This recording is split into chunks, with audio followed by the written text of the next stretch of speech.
SDS New York.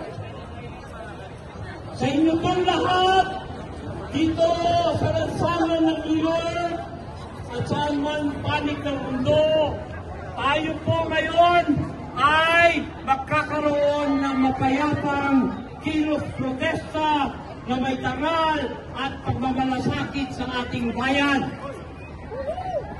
Tatlo po ang ating panawagan ngayon. Ang unang panawagan natin, Free PRRD Ho!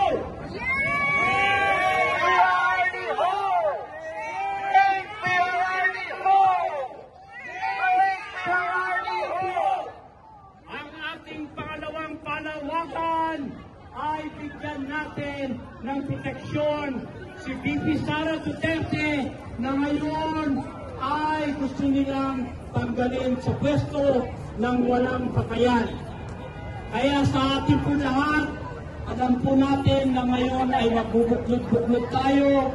Tayo ay nagkakaisa dito sa panawagan natin ito. Ibasura ang impeachment trial! Ibasura ang impeachment trial! Ibasura ang impeachment trial!